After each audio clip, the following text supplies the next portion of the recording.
down for you by each a little bit more deep. Beginning with math, we saw an incredible increase of 4.7% more students in those top 3 bands than were in the fall, which is very exciting progress and incredible growth from fall to winter. When we look at that over time, beginning with our first assessment in spring of 2018, all the way to the very end, where you can see our winter 2026 score, you will probably note right away that that is the highest it has ever been. And you will probably also note right away that that is the steepest increase we have had from fall to winter. Very pleased with that kind of change in the percentage of students from mathematics. When we look at that by grade level, beginning with first grade and then spanning grades until 11th grade, and then our district average at the end there, I wanted to point out a few more celebrations here. First, third, and fifth grades have met or exceeded 70%. Again, I'm going to take some liberties with rounding and say 10th grade did as well. Fourth and ninth grade are really close, approaching that 70%. And 7 of 11 of our grade levels are surpassing the end of your goal of 65% of students. We do notice that the middle school grades are a little bit lower than the other grade levels, and we support those schools as needed. When I throw that teal line over top of the bar graph to show where we were in the fall at each grade level, the celebrations we had nearly 5% increase in the district overall, as I shared on that earlier slide. You can see double-digit increases first through third grades, 13, 13, and 14 respectively. And we had increases in all but 2 grade levels from fall to incredible. Switching to our second metric on the percentage of students meeting growth targets by grade level. Again, I throw that teal line in there just to show you that 50%. We know the national target, and then 60%, of course, the gold line being our goal. Here again, some more celebrations. Nearly every grade level in our district as a whole exceeded that national average of 50%. All of our elementary grade levels and the district as a whole met or surpassed our end of year goal of 60%. Had grade levels of 70%. Special shout out to first grade. They had over 80% of their growth targets, the highest ever at any grade level. When we switch to the percentage of students making any growth, I know that you're familiar with this, where we have higher percentages at the lower grade levels with those lower RIT scores, and then slightly lower percentages at our secondary levels. What I hope you notice is that this is not quite as clear as we've seen in the past. So more students in our secondary grade levels are making some growth than they have in the past. Very excited about that. You can 6th and 8th grade are really hovering near that 70 or just above that 70%, which is also excellent. Those higher RIT scores, difficult. We also analyze this data by our different student groups, where we are with all of our learners. When I show you this for all 3 content areas, math, reading, and science tonight, you will note the largest discrepancy in our ELL and we do expect this to a certain extent. Know that it is partially because they are not proficient that they are in that student group, and once they achieve those proficiencies, they are no longer in that group. Also, with our EL students, as I've shared in previous reports and different notes, we have almost 30% of our EL population in that need. So they are experiencing school in the U.S. For the first time. They're within the first U.S. So we're still monitoring, obviously, their progress and growth within our core, but also making sure they're getting those extra for either their IE or EL. Other than that, all of our student groups, including EL and IE, are at a higher level of they were at last year. We do also monitor the growth by those same student groups. They're in the same order here, and this is where I'm less. We know that they are making growth, even if they aren't quite hitting those top 10% in all of our groups. So we do have some good news here that all are above that 50% national average. Some are approaching over that 60% goal as well. We'll switch gears now and talk about reading, which is very exciting to see such a great increase of 7.94% from fall. Just truly incredible percentages in the top 3 bands. Again, when we look at those results over time, you will notice again that we are at the highest that we have been. And even more importantly, I think, is probably the fact that we're showing such increase from fall to winter. That's really the same group of students. They were here and now they're here. We're meeting to accelerate their learning. When we look across the grade levels at those students in the top 3 bands for their performance, again, 11th and then the district as a whole, a lot of excellent celebrations in the area of reading. Last winter, we had 5 grade levels over 60% and 1 grade exceeding the end of your goal of 65%. This year, all grade levels are over 60%. 7 of those and the district as a whole are over 5%. And we have 3 grade levels exceeding 70%. I do need to point out that we're at our high schools, which is very exciting. Look at that 9th grade. They are rivaling 1st grade. Actually, they edged them out by 0.01%. So very, very proud of all of the great work across all of our grade levels. We do not see a variance here. And we do look at that compared to where they were in the fall, again with that teal line. And again, some really incredible increases. The first one I always point out to you is that 2nd grade. I always promise you in the fall when those come in low with that change in assessment that we will see that recover in the winter, and we do, so I just need to point that out.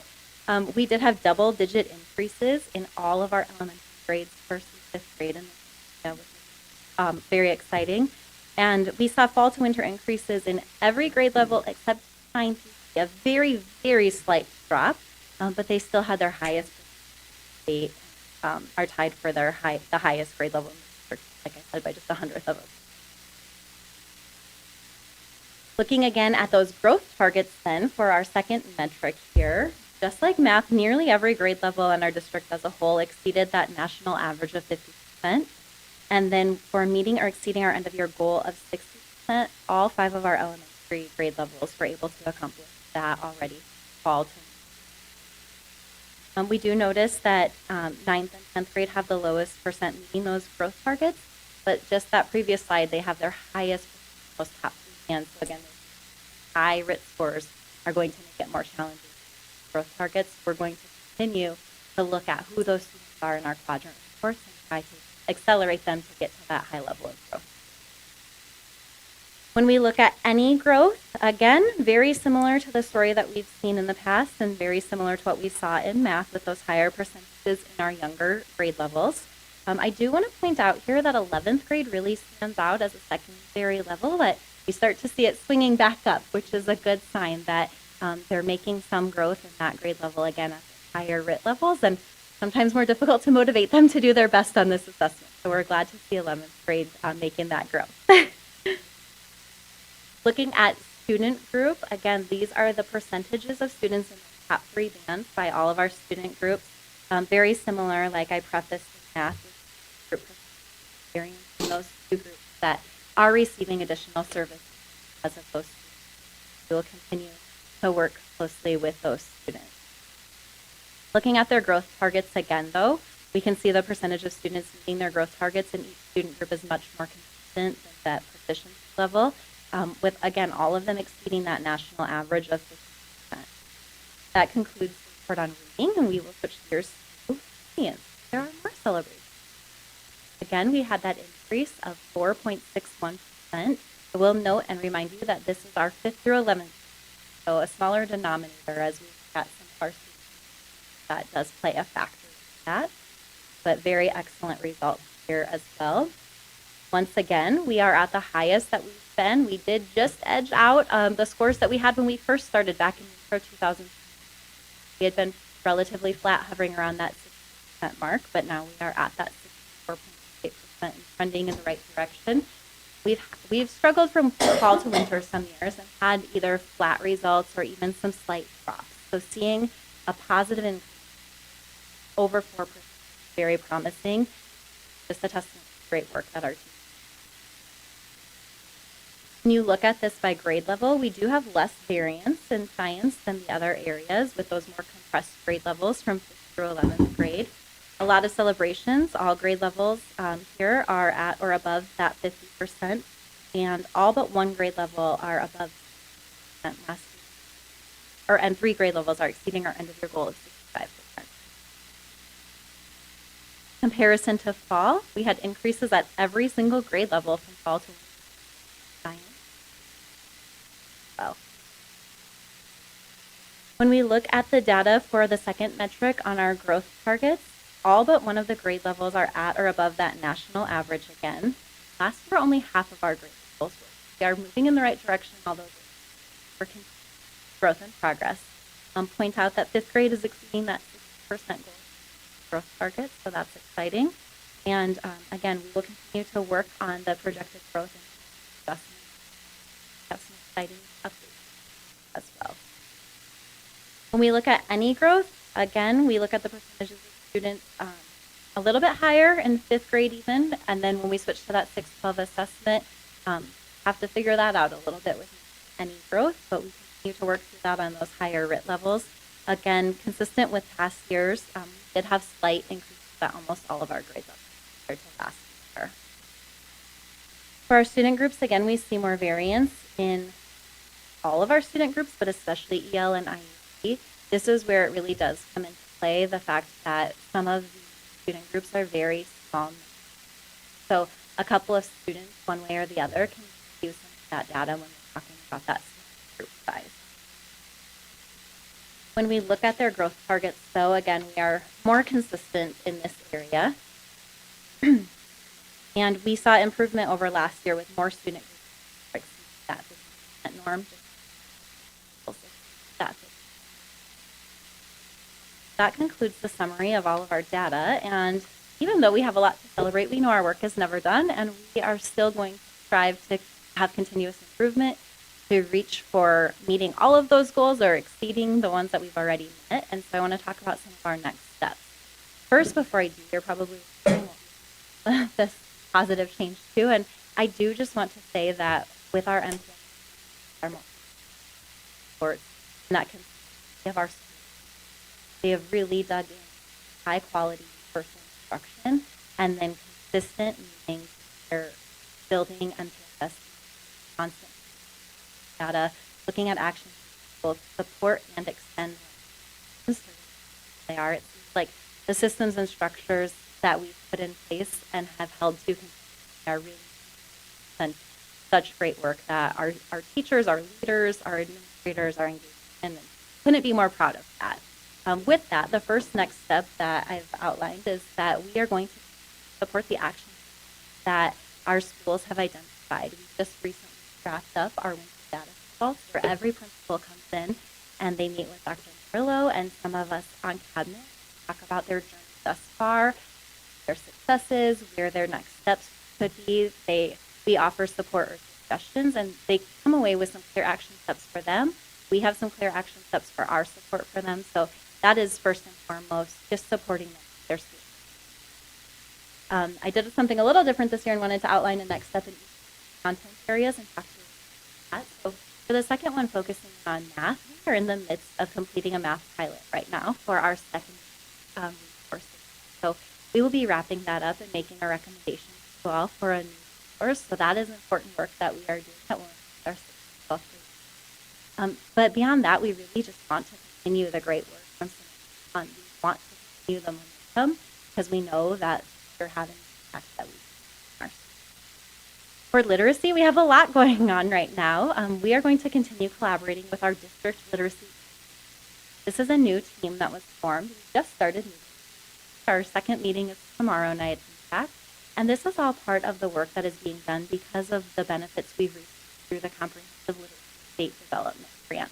And with that work, we are getting the voice of teachers. We have a birth teacher all the way to some of our high school teachers who teach concurrent and classes represented and leadership principals on that team. And we are going through the process of completing a comprehensive literacy assessment to really pinpoint what are some other needs the forward. We're very excited about that work.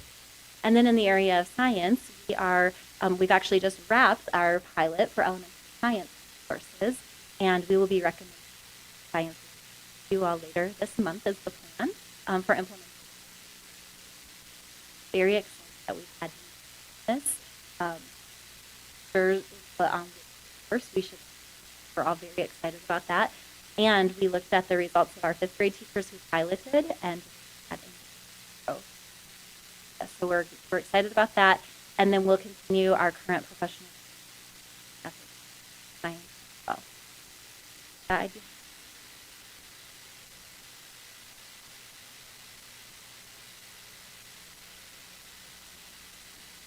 Just a comment. This is really exciting to see. I admit most of the map presentations, I'm a bit of a curmudgeon about test results.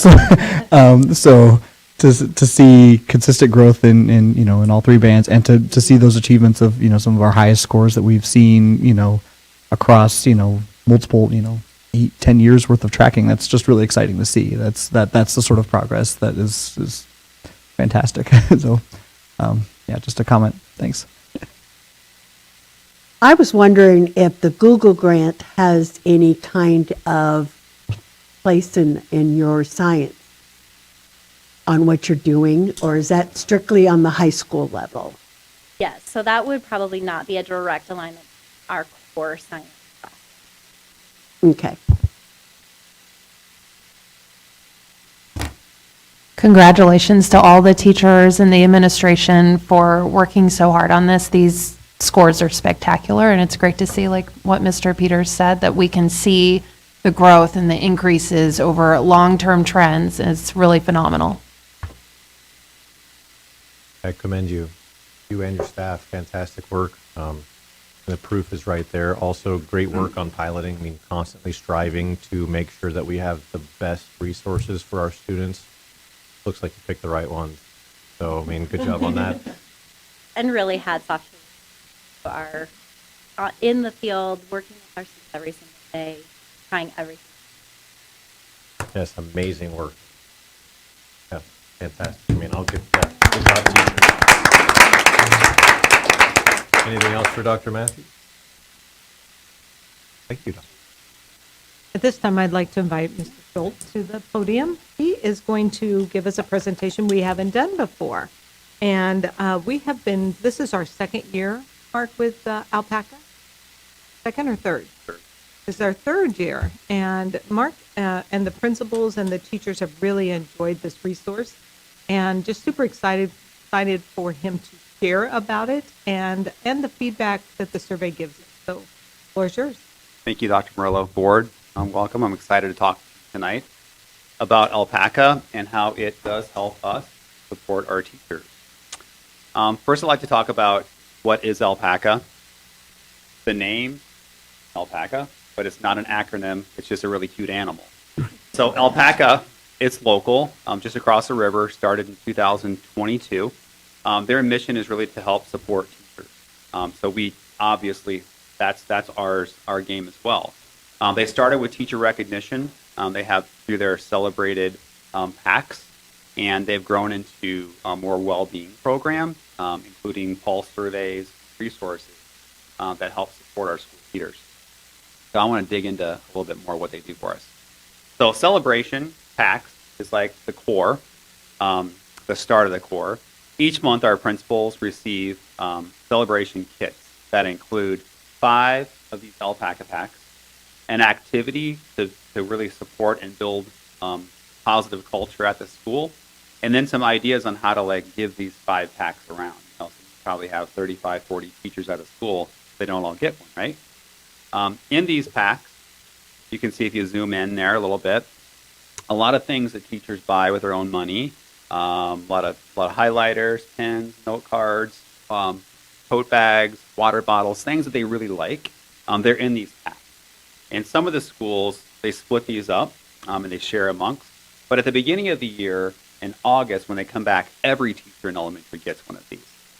And then the month after winter break, when it's cold, snowy, although this is great, right? They each got one there as well. But the other months, there's 5. So I want to talk about this activity. I have an example here from College View. There we go, back there, got a fan. And so one of the activities, each month there's a different activity, and it's really designed to get staff to come together and to really help foster that collaboration and that growth together. This particular month at College View, the activity was this little snowman, and what the school did, they named it SIPI, because School Improvement Plan, SIPI. Of course they did, right? And SIPI was hidden throughout the school, and teachers had to find SIPI. And if they found SIPI, they would take a selfie of themselves and then send it to Principal Anderson. And then they'd be entered into a drawing, possibly to win that alpaca pack. So take a look at these faces here. Tell me they're not having fun, right? So, yeah, he's not. Yeah, we thought he was bigger, right? Yeah. So they find him, then they hide him someplace else for the next person to do that. So, yeah, it's a great opportunity. And the thing is, like, alpaca it's packaged. It's just to the school. The principal doesn't have to create it themselves. All the materials are there. It saves so much time, and it really helps the team to really grow together and celebrate too. Because we know the work is very demanding. So you need an opportunity to do that as well. So another part of alpaca that is so important is surveys, because we all love surveys, right? Absolutely. So they made it super simple for us. So it's a little QR code that principals, like this principal, put it on a little slide at their Monday professional development. They have like their great news and grub. They just scan that QR code and then they take the survey right there. So they're provided time.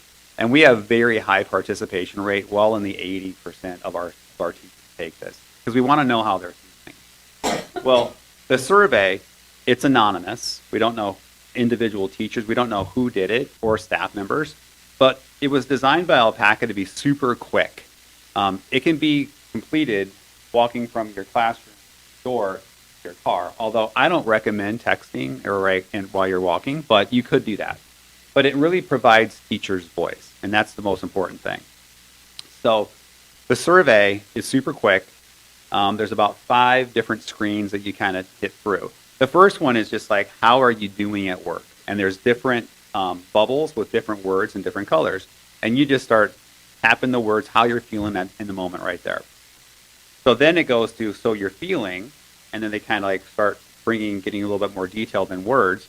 And then there's 2 more screens that are important. Like, what would help most right now? Like, what would help you right now? How could we help you feel better?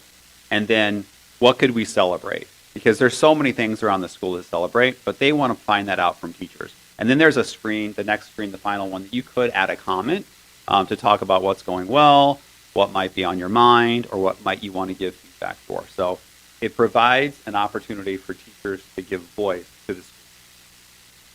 So here's the great stuff. So once that's done, they immediately get a dashboard with all this information. Now this particular screen, I know it's super small and you can't really see it from where you're at, but this is the entire district, all elementary, and this was just completed at the end of January into February. That's due to the wall of the school year, but if you can kind of see our graph, it dips a little bit there, but it always comes back up. So if you see in the top left, it says 77%. So 77% positivity in the area of growth. Teachers are believing that they're growing and getting better, which is so important for us with our professional development to ensure the teachers are well connected and growing and learning from each other. And as you saw and heard from Dr. Matthews, our student achievement's growing too. So we know if teachers are collaborating and implementing, everything's really going to grow. At the bottom of this screen, there are 10 themes: growth, autonomy, impact, voice, recognition, safety, belonging, support, purpose, and health. And each month, those change depending on how teachers are feeling. And so this is like instant pulse. What's the pulse of the school? And it's so quick, and principals just get it at fingertips. So it's really frequent. Oftentimes we do surveys. They might be once a year or twice a year, and you can't really respond to them because they're so far out. These, you can respond immediately, and that's the important thing. So a little bit more about this dashboard. So you get a screen that looks like this, and there's a green circle or a red circle. Green is positive, and red is coded as negative. And so the bigger the size, the more teachers feel that way, right? Or the darker the colors, the more intensity of how they feel. So I highlighted this one here that says fatigue. Here's what's so great about Alpaca. They provide fingertip resources for school leaders to use. So like if your staff's feeling fatigued, here's a question you could ask. What supports would help you maintain your energy and avoid feeling worn out? Just ask, right? Because they're telling you, well, we might be too, right? it's the work, but it's a resource for you.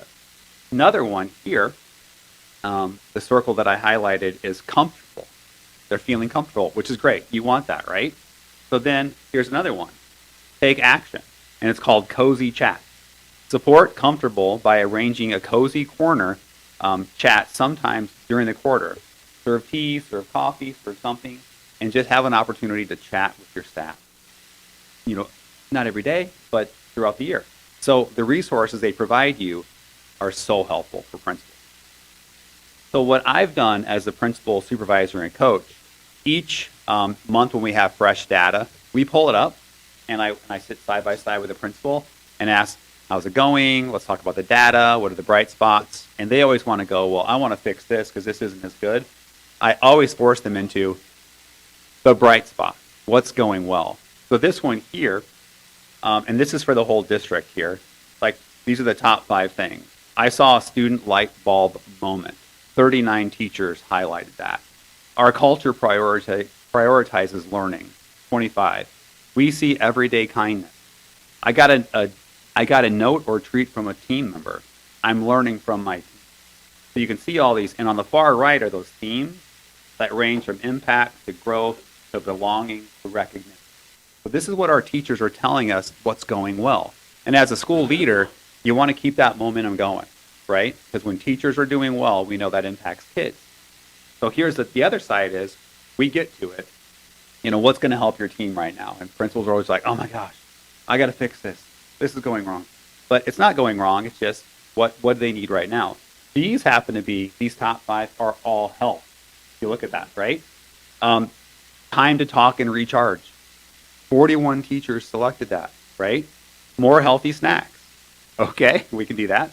Weekly feel-good moments, time for wellness, and quick support check-ins. So I highlighted the time for wellness. We were talking about that yesterday. What does that really mean? What does that look like? So I dug into this a little bit more. And what I found were more resources from Alpaca. If your teachers are telling you, we need more wellness. So here's an activity that they created. It's the Staff Wellness Challenge. And it's super simple to do, and all the resources are provided for principals. And what you do is you create this bulletin board where everybody can see it, and they identified 50 points. Each of these stars, there's a 1 point, a 2 point, and a 3 point. And down below, there are different activities that they can do to get certain points. So for example, for a 1 point, if they read 20 minutes, a staff member can color in the 1. Wellness, reading. Complete 30 sit-ups. That's worth 1. I actually think that's probably worth 2, but they could fill in the 2, or the 1, excuse me, or write a thank you note to a coworker. So all things that are that can help for wellness in the school. Now, level 2 ones, walk or run a mile is worth 2 points. That's probably 3, right? But it's worth 2. Call a friend or a family member on the drive home from work. Connect. That's that wellness, right? Another one is park at the far end of the parking lot and walk in. So more steps. All those are worth 2. And then finally, the 3s, organize a room or closet at home.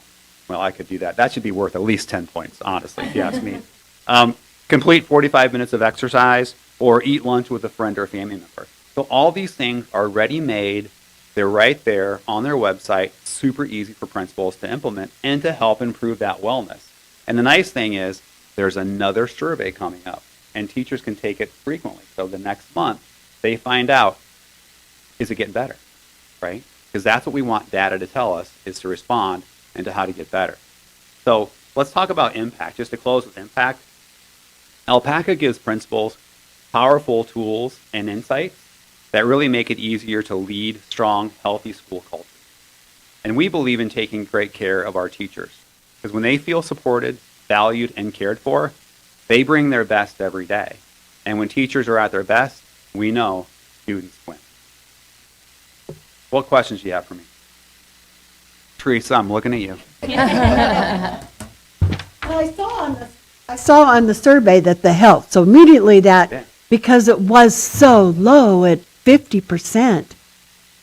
But that is the latest data, right? Yeah. So it's winter, middle of winter. I say don't teach during influenza season. Right. And that is the same number. So Alpaca, they're in, I think, over 15 states now, and Right. their collective data is 50 on health. It's very similar this time of year. Okay. Now I know you don't provide oversight for our secondary buildings. Is there a reason we don't do this in our secondary buildings? We're implementing it elementary first to Okay. see how it goes. Some of the things might be a little more tailored for our primary teachers, Okay. but Alpaca does have some high schools and an OPS that they do work with. Okay. So could be something that we could expand to in the future possibly. Just want everybody. Yeah. Well, and I want that data. Everybody wants Right. to know. I know. Yeah. I was wondering, and if this isn't possible from the data that's gathered, like what the acceptance rate is, like from the teachers that actually like download the apps and use them and participate in them. Because I think it's great. I think the survey looks awesome. It's one of those things that when you have a survey tool that you tell, it's going to be anonymous, we promise. Sometimes getting that buy-in is tough. Yeah, but they've got it figured out because there's no app. You just scan the code and Oh, it's just the, oh yeah, that's a good point. nothing's on your phone. Mhm. That is very, I didn't. And they I could didn't do think it on a district Chromebook as well. Mhm. It's just that QR code, click on it. But yeah, there's nothing on their phone. about it. How many times are the surveys done? Well, formally, they're done once a month, Okay. either at the beginning of the month or at the end of the month. But teachers can do it every day if they wanted to. That's what I was Because gonna. it's a live link. It's Yeah, it's live. I was So- going to ask, like, if a principal sees morale kind of low, they can Yeah. have an impromptu survey. And then when those results come in, can the principals see it?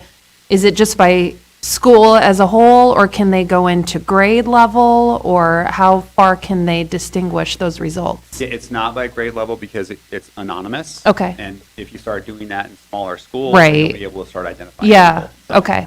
Yeah, so just the whole school. Yep. Yep. Yep. Yeah, you bet. Great question. Awesome program. Yeah, super great. Yeah, that sounds awesome. Thank you. Anything else from us? Yeah, you're welcome. Mr. Tripp, that concludes our presentation. Thank you, Dr. Murillo. All right, to wrap up our evening tonight, we're going to have a discussion regarding next steps in our superintendent search. We did have a lively discussion in our work session. That's 5:30. It was open for anybody that wanted to, did have some public there. I was going to open it up to the board just to share some insights.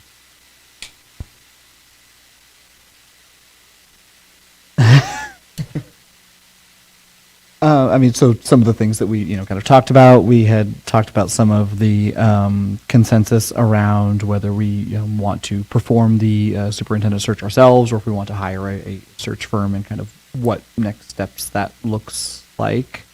And it sounds like we have consensus, not that we're voting on anything at this point, so I won't declare that. But and then also just talking a lot about whether we want to possibly go an interim route as far as with having an interim superintendent that would serve 1 year or permanent, kind of where the discussion went. We are also trying to be as transparent as possible to the public and know that we're taking baby steps. Nothing is going to be rushed into.